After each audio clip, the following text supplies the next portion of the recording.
नमस्कार and welcome back. Pakistan का president वो अपने प्रेसिडेंट हाउस को छोड़कर वो भाग गया है। इवन की कैपिटल इस्लामाबाद को छोड़ के वो भाग गया। अब आप सोच के देखिए, जब कंट्री का प्रेसिडेंट अपने किले को छोड़कर भाग जाता है, इसका मतलब है उन्होंने कंट्री को सरेंडर कर दिया है। ये रियलिटी है पाकिस्तान की आज की डेट में, जहां पर प्रेसिडेंट भाग गया है, इस्लामाबाद के अंदर आग लगी पड़ी है। आसिम मुनीर को यह नहीं समझ आ रहा कि चीज़ों को ठीक कैसे करना है। पॉपुलेशन ब्रेकिंग पॉइंट के ऊपर है। और जो पुराना तरीका था, गोलियां चला दो, सड़कें बंद कर दो, कर्फ्यू लगा दो, वो काम नहीं कर रहा, क्योंकि फियर खत्म हो चुका है। और जब लोगों के अंदर से फियर खत्म हो जाए, इसका मतलब है कि वहां पर जो हुक्मरान है उनके हाथ से सत्ता जाने वाली है। दोस्तों, गवर्नमेंट ऑफ पाकिस्तान गिरने वाली है और कोई और प्रेसिडेंट बनेगा। इसलिए जो उनका जरदारी है प्रेसिडेंट, वो भाग गया कैपिटल को छोड़कर। अभी तो आग लगनी शुरू हुई थी और ये जो लुल्ला के बिना किसी और से डरते नहीं है, भाग गए, जो कि इनकी फितरत है। 1400 सालों से ये यही करते रहे। अब रिपोर्ट्स क्या आ रही हैं? रिपोर्ट्स ये हैं कि उसने इस्लामाबाद को छोड़ दिया। ये कोई डिप्लोमेटिक विजिट नहीं था, वो अपनी सेफ्टी के लिए वो वहां से भागा है। कई लोगों ने बोला कि भाई, पहले न्यूज आई कि वो देश छोड़कर ही भाग गया, लेकिन उसके बाद करेक्ट हुआ कि वो लाहौर के अंदर है। लेकिन मैसेज बड़ा क्लियर था, इस्लामाबाद सेफ नहीं है। और सेफ क्यों नहीं हुआ? और हमारा इमरान खान हमारे से पैसे लिए हैं कि पाकिस्तान के टुकड़े करके छोड़ेगा। वो वापस आ गया है सीन के अंदर। जो किला है इस्लामाबाद, उसको तोड़ दिया है उसने। जेल में बैठकर वो गेम को खेल रहा है। और गेम भी क्या खेली है, लोग उसके लिए मरने को तैयार हैं। आज अगर कोई आंच आए जरदारी के ऊपर, किसी को घंटा फर्क नहीं पड़ेगा। आसिम मुनीर है, उसके खिलाफ भी पूरे कंट्री में मुहिम चल रही है। मिलिट्री हाई अलर्ट के ऊपर है। प्रोटेस्टर्स क्लैश कर रहे हैं पुलिस के साथ, पुलिस वाले मार खा रहे हैं। और पाकिस्तान के अंदर जो हो रहा है वो एक नाइटमेयर नहीं है, एक फाइनल शोडाउन है। आपको याद होना चाहिए कि हमारे अजीत डोभाल जी ने एक बार बोला था 10 साल पहले कि मुझे पाकिस्तान से युद्ध करने की जरूरत ही नहीं है। उनके अंदर इतनी ब्यूटीफुल डिफेक्शंस हैं कि हम किसी को भी जो करके उनका उनका 1 2 3 कर सकते हैं। 1 2 3 का मतलब है एक टुकड़ा इधर गिरा, एक उधर गिरा, बाकी मेरे पीछे आओ। वो वाला हाल हो जाएगा पाकिस्तान के साथ। और ये काम किया हमारे इमरान खान के साथ ने, जो कि एक बहुत ही डार्क जेल के अंदर, डार्क कमरे में वो बंद है, अदियाला जेल में। अब करते हैं कि ये नॉइस आ रही है, नॉइस को छोड़ दीजिए कि इस्लामाबाद में क्या हो रहा है। ट्रिगर क्या था? ट्रिगर ये था कि किसी ने बोला कि इमरान खान जो जेल में है उसके साथ बहुत बुरी तरह से ये ट्रीट कर रहे हैं उसको। उसको मेडिकल रिक्वायरमेंट है, उसकी आंखें खराब होती जा रही हैं, उसको मेडिकल ट्रीटमेंट भी उसको डिनाई कर दिया गया है। उसकी आईसाइट जो खत्म हो रही है, यानी कि उसको स्लो पॉइजनिंग करके उसका एक एक पार्ट्स उसके खत्म किए जा रहे हैं। जैसे ही ये न्यूज़ सड़कों के ऊपर आई, एक ऐसे था जैसे कि तिली जिसने जला दिया और जो बॉम्ब पड़े हुए थे वो फूट गए। सपोर्टर्स बाहर निकलने शुरू हो गए और उन्होंने इस बार वो साइन बोर्ड लेके नहीं जा रहे कि भाई इमरान खान को छोड़ो, वो फाइट बैक कर रहे हैं। जो रोड्स है इस्लामाबाद की, उसको ब्लॉक कर दिया गया। उसके बाद भी वो रुके नहीं। सारे एंट्री पॉइंट्स पंजाब के सील कर दिए गए हैं। और जो गवर्नमेंट है, इवन की वो पावर कट भी करने की कोशिश कर रही है। इंटरनेट बंद कर दिया, लेकिन क्राउड्स रुके नहीं। ये सेम चीज खमेनी ने ईरान के अंदर करने की कोशिश करी थी। सारे ईरान के लोग आकर उन्होंने खमेनी की फोटोज को जलाकर उस पर सिगरेटें फूकनी शुरू कर दी थी। वो आपने फोटोज देखी हुई हैं। वही सेम चीज अब आपको पाकिस्तान में दिखाई देती है। उनकी डिमांड बड़ी सिंपल है कि आप खान को छोड़ दीजिए, वरना हम आपकी ईंट से ईंट बजा देंगे। इमरान खान ने पहले बोला था कि मुझे अगर इन्होंने जेल में किया तो मैं जेल में बैठकर भी आपकी ईंट से ईंट बजा दूंगा। उसने बंदे ने पठाया, वो पठान, उसने जो बोला था वही करके दिया। इसलिए मुझे इमरान खान पसंद भी है। अब आते हैं कि प्रेसिडेंट आसिफ जरदारी, इसके ऊपर भी बड़ी बार हमले हुए हैं। ये खुद से एक सर्वाइवर है, वो जल्दी से पैनिक करता नहीं है वो आदमी। लेकिन अगर वो पैनिक करके भाग गया है, प्रेसिडेंट हाउस को छोड़कर लाहौर चला गया है, इसका मतलब है कि जो सिक्योरिटी सिस्टम है इस्लामाबाद का, वो फेल हो चुका है। प्रोटेस्टर्स ऑलरेडी जो रेड जोन है उसको पहले भी तोड़ चुके हैं। इस बार फिर वो थ्रेटन कर रहे हैं, वो तोड़ने वाले हैं। रेड जोन का मतलब है जैसे कि प्रधानमंत्री के घर के पास कोई बहुत बड़ी भीड़ पहुंच जाए, इसको कोई अलाउ करता नहीं है। वो पहले कर चुके हैं, इस बार दोबारा से वो करने वाले हैं। यही डार्कर रियलिटी है पाकिस्तान की। Secondly, he also know something जो आपको मुझे नहीं मालूम। उसको मालूम है कि जो मिलिट्री एस्टेब्लिशमेंट है वो कॉर्नर हो चुकी है।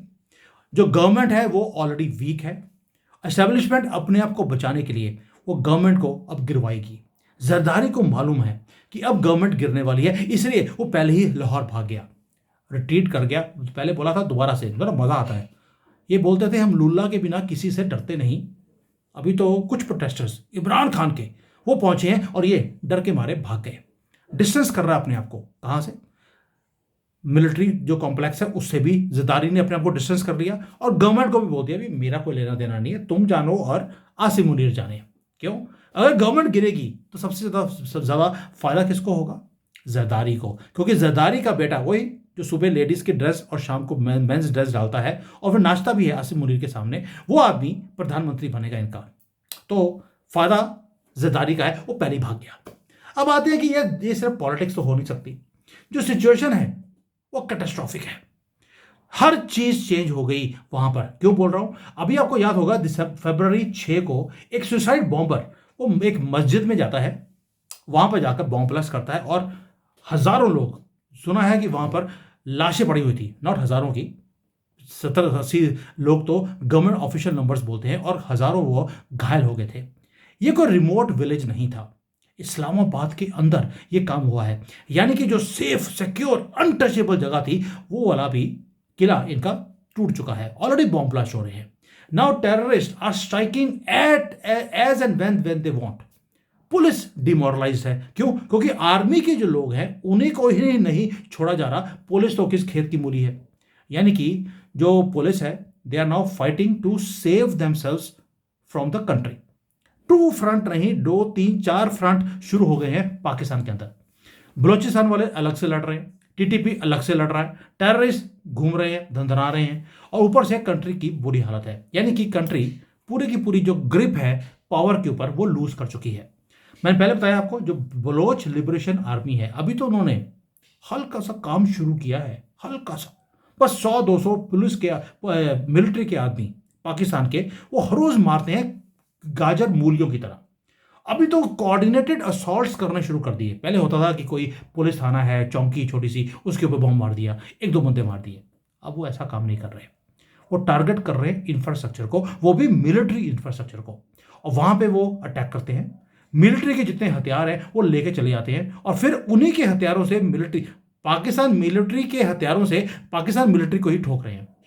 यानी कि अब जो पाकिस्तान की जो आर्मी है उसकी अपनी जो लड़ाई करने की ताकत है वो भी खत्म हो गई। इतना बड़ा क्योस है कि वो बलोचिस्तान से करता करता अब वो इनके इस्लामाबाद जो कैपिटल है वहां तक पहुंच चुका है। मिलिट्री चारों तरफ घिरी पड़ी है, भारत के बॉर्डर पे, अफगानिस्तान पे, ईरान पे, अब कंट्री के अंदर भी 5-6 जगह पे। ये अपने आप को संभाल नहीं सकते, ऊपर से सोने पे सुहागा। बाकी लुल्ला की भी इतनी मेहनत, इनकी ऊपर इतना आशीर्वाद है कि इनकी इकोनॉमी भी क्रैश कर रही है। उसके कारण क्या हो रहा है? क्योस और बढ़ना शुरू हो गया, जो क्रैक्स है वो आपको दिखने शुरू हो गए। ये रियलिटी है लाइफ की, कि जो इमरान खान है वो तो एक तरफ है, दूसरी तरफ लोगों का गुस्सा हंगर के ऊपर भी है। खाना है नहीं, इन्फ्लेशन चरम सीमा के ऊपर है, कॉस्ट ऑफ इलेक्ट्रिसिटी वो जिंदगी से ज़्यादा महंगी है। यानी कि ज़िंदगी जो है इनकी सिर्फ 10-20 रुपए की है इनकी, और इलेक्ट्रिसिटी की कॉस्ट है 70 रुपए की। बंदा कहता है यार इलेक्ट्रिसिटी दे नहीं सकते, ज़िंदगी दे दो, ये सस्ती है। ऊपर से IMF की जो डील है वो मिल नहीं रही इनको, और रिपोर्ट्स ये हैं कि कंट्री के अंदर इवन बिजली माफिया, वाटर माफिया, हर चीज़ पे माफिया है। इनलीगली हर चीज़ को कंट्रोल किया जा रहा है माफियाज के थ्रू, इसलिए लोग दुखी हैं।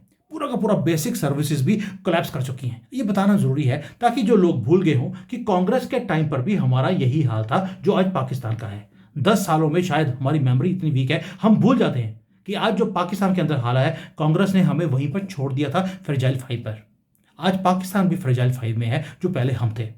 अब हम तो यहां पर 80 करोड़ लोगों को फ्री में राशन दे रहे हैं, और पाकिस्तान वहां पे बेसिक ब्रेड भी दे नहीं पा रहा। और अगर कोई लोग मांगते हैं, ब्रेड भी मांगते हैं, तो उनके ऊपर टीयर गैस चलाया जाता है।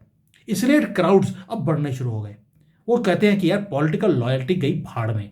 ये डेस्परेशन है लोगों की, क्योंकि गवर्नमेंट के पास पैसा नहीं है, वो कोई भी चीज़ को फिक्स कर नहीं पा रहे। ऊपर से ड्यूल जो इनका सिस्टम है, आसिम मुनीर बॉस है कि गवर्नमेंट है, ये किसी को पता नहीं है, इसलिए they are running out of ideas. अब आसिम मुनीर की बात हुई तो यार आसिम मुनीर जिसके पास रियल पावर है वो क्या कर रहा है? वो बैठा है क्रॉस रोड्स के ऊपर। क्योंकि उसे मालूम है कि इवन न्यूयॉर्क में, लंदन में, हर जगह पर प्रोटेस्ट शुरू हो गए आसिम मुनीर के खिलाफ कि इमरान खान को इसने मारा है, ये गद्दार है। उसकी इमेज को लोग पैरों में रौंद रहे हैं। वो देख रहा है वहां बैठकर कि मेरे खिलाफ कितना बड़ा गुस्सा कंट्री के अंदर भी है और बाहर भी है। और जो इसका एक्सपेरिमेंट था कि पावर मेरे पास रहेगी, एब्सोल्यूट पावर, और नाम होगा किसका, शरीफ का, वो नहीं चल सकता। वो एक्सपेरिमेंट फेल हो चुका है और उनको लगता है कि भाई जेल में इमरान खान बैठा हुआ है, ये क्या कर लेगा। ही वर रॉन्ग। वो इमरान खान है। वो जब वो प्रधानमंत्री था तब भी बेशक कंट्री के अंदर महंगाई थी, कुछ भी था, लेकिन फिर भी वो सिस्टम को चलाता रहा। और आसिम मुनीर वो इकॉनमी को वो फिक्स नहीं कर सकता। उसको लगता है कि वो बाय फोर्स इन लोगों को सबमिट करवा देगा या इनको घर भेज देगा। He is wrong. ये इमरान खान के लोग हैं। और र्यूमर्स ये आ रही हैं कि अब आसिम मुनीर टेक ओवर करने की फिराक में है, यानी कि now A military will step in. जैसे आपने एक क्रैकडाउन देखा ईरान के अंदर, वही चीज अब यहां पर भी होने की कगार के ऊपर है। क्या होगा यहां पर, या तो लोगों को मारा जाएगा, या सिंपल वे आउट है जो सिविलियन गवर्नमेंट है इसी को बलि का बकरा बनाकर इसको बाहर निकाल दिया जाए। इसलिए जरदारी का इस्लामाबाद से बाहर निकलना, इसका मतलब है कि अब वहां की गवर्नमेंट गिरने वाली है। डील्स ऑलरेडी हो चुकी हैं और स्केपगोट बनाया जाएगा हमारे बिल्कुल प्यारे से नन्हे मुन्ने जो इनका शरीफ है उसको। दोस्तों अब इसके अंदर थोड़ा सा एक इंटरनेशनल एंगल भी है। ये तो हो गया मस्ती मस्ती में हमने जो सारी चीजें आपको मैंने हंसी मजाक में बता दी। इंटरनेशनल मुद्दा क्या है। यूएई से रिसेंटली पाकिस्तान ने मांगे पैसे। यूएई ने बोला जो पहले हमने तुमने दिए थे तुम्हें पहले वो वापस करो, अगला उधार उसके बाद मिलेगा। सऊदी अरेबिया भी हेजिटेंट है कि इनको पैसे नहीं देने। उसने न्यूक्लियर बॉम्ब खरीद लिया पाकिस्तान से, थोड़े से पैसे दे दिए नहीं, जो पुराने पैसे लेने थे वो पूरे उसने रिकवर कर लिया। यूएसए जो है उसने ट्रैवल वार्निंग्स इशू करने शुरू कर दिए कि ट्रैवल मत कीजिए पाकिस्तान में। यानी कि जब ऐसी सिचुएशन हो, nobody will like to invest in a burning country. ये जो आइसोलेशन है वो सिचुएशन को और भी ज्यादा खराब करता जा रहा है।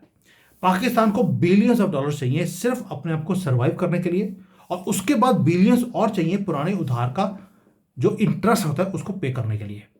लेकिन जो प्रोटेस्टर्स हैं सड़कों के ऊपर, जो बॉम्ब्स फट रहे हैं मॉस्क मस्जिदों के अंदर, उसके कारण मनी इनके कंट्री में नहीं आ रहा। ये एक विशियस साइकिल है। इंस्टेबिलिटी के कारण पॉवर्टी आ रही है, पॉवर्टी के कारण इंस्टेबिलिटी आ रही है, और लीडरशिप के पास कोई एग्जिट का कोई प्लान है ही नहीं। सो ये सारा कुछ अब खत्म कहां होगा। ये एक अनचार्टर्ड टेरिटरी है। इमरान खान की पार्टी ने एक फाइनल कॉल दे दिया, या तो इमरान खान को बाहर निकाल दो, वरना हम ऐसे ही काम करते रहेंगे, यहां पर इन्वेस्टमेंट नहीं आने देंगे। दोस्तों इसको थोड़ा सा कंपेयर कीजिए राहुल गांधी के साथ। जब जब न्यूज आती है कि भारत ने बहुत बड़ी डील कर ली, बड़ी कंपनीज भारत में आने वाली हैं, राहुल गांधी उसी वक्त सड़कों के ऊपर आकर भारत बंद, पार्लियामेंट बंद, कोई काम नहीं होने देना, वो सेम काम करना शुरू करता है। इमरान खान भी उसी कैटेगरी में आता है। इसलिए मुझे इमरान खान पसंद है, क्योंकि राहुल गांधी हमारे लिए दुश्मन है, हमारे कंट्री के लिए, तो इमरान खान उनके लिए भी एक दुश्मन बन चुका है। वो बैकडाउन करने के लिए तैयार नहीं है। उसने रेड लाइन लगा दिया कि या तो मुझे प्रधानमंत्री बना दो, वरना मैं इस कंट्री के 3-4 टुकड़े कर दूंगा। वही लैंग्वेज जो राहुल गांधी भारत में बोलता है। अब आसिम मुनीर के लिए प्रॉब्लम क्या है, अगर तो वो इमरान खान को रिलीज करता है, ही विल लुक वीक। अगर उसको जेल में रखता है तो कंट्री में आग लगी रहेगी। तो किसी ना किसी को तो छोड़ना पड़ेगा, किसी को कुछ ना कुछ तो ड्रॉप करना पड़ेगा। तो ड्रॉप होगा कि चेंज इन गवर्नमेंट। अब आप देखेंगे पाकिस्तान के अंदर, ये मेरा अपना अनुमान है, मैं कोई भविष्य देख के नहीं बोल रहा हूं, ये मेरा अपना अनुमान है कि जो पॉलिटिक्स मैं फॉलो करता हूं कि या तो लोगों के ऊपर गोलियां चलाई जाएंगी या गवर्नमेंट को चेंज किया जाएगा, और इनके पास कोई भी और चारा नहीं है।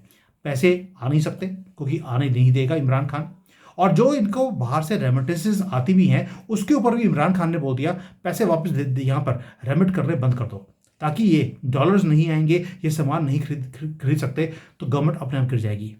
अब अगले कुछ घंटे देखते हैं कि क्या होगा। आपको वॉच करना पड़ेगा कि लाहौर में क्या हो रहा है, इस्लामाबाद में क्या हो रहा है, क्या अदियाला जो जेल है उसके दरवाजे खुलते हैं और इमरान खान बाहर निकलता है।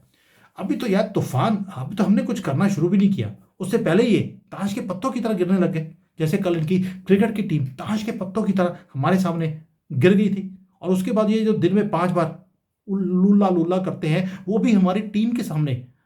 माई बाप हमें माफ़ कर दो, गलती होगी, तोबा तोहफा कबूल करो। ये देखा मैंने कल क्रिकेट मैच के अंदर, जो इनकी टीम हमारे सामने घुटने टेक रही थी। हमेशा जैसे 1971 में भी घुटने टेके थे, और पिछले बार 5 जो युद्ध हुए हैं उसमें भी इन्होंने घुटने ही टेके हैं। ये रियलिटी है पाकिस्तान की आज की डेट में, जहां पर प्रेसिडेंट भाग गया, कैपिटल आग लगी पड़ी है।